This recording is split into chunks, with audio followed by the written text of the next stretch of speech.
Welcome to Nancy's garden. இது வந்து adenium சுவாசிக்கம் பேசிக் variety seat pad வச்சுருக்கு. கீழே ஒரு க்ரீன் கலரில் நீளமாக தெரியுதுல, அதுதான் சீட் பேட். எல்லோரும் பார்த்துருப்போம். நானே பழைய ஒரு வீடியோவில் இதை போட்டு வச்சுருக்கேன். இதை எப்படி கலெக்ட் பண்ணுறதுன்னா, இப்போ எல்லோரும் நிறைய பேர் இப்படி பார்க்காம விட்டுறாங்க.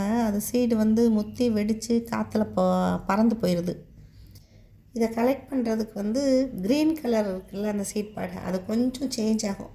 லைட்டு எல்லோவாக சேஞ்ச் ஆகும்போதே அந்த எட்ஜில் வந்து ரப்பர் பேண்டை கொஞ்சம் முடிஞ்சளவு லைட்டாக 2 எட்ஜ்லேயும் போட்டு வச்சிடணும். அப்போ அந்த சீட் பேடு வெடித்தாலும் செதறாது. இது கொத்து கொத்தாக பூக்கும். இந்த சீசன் தான் பூ இருக்கும் அப்படின்லாம் சொல்ல முடியாது. சுவாசிக்கம் பேசிக் வெரைட்டியில் வந்து எல்லா டைமும் முடிஞ்ச அளவு நிறையா பூ இருக்கும். நல்லா கொத்து கொத்தாக பூக்கும். லீஃப் வந்து பார்த்திங்கன்னா நல்லா டார்க் க்ரீனாக இருக்கும். சாயில் மிக்ஸு எப்பயும் போல் செம்மண், கொஞ்சம் கல் மணல் கலந்த கலவை, வெர்மி கம்போஸ்.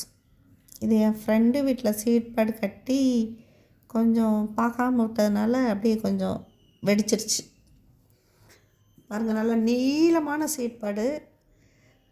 ஒரு சீட் பேடு ஒன் சைடு வெடித்ததுக்கப்புறம் தான் அடுத்தது முத்தி அடுத்தது வெடிக்கும்.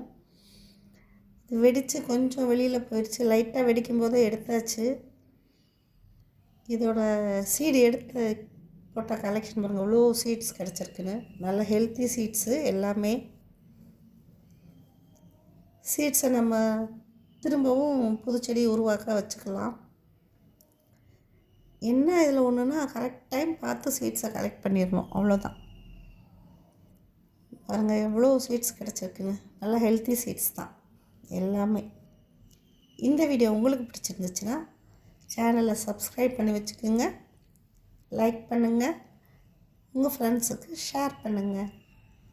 தேங்க்யூ.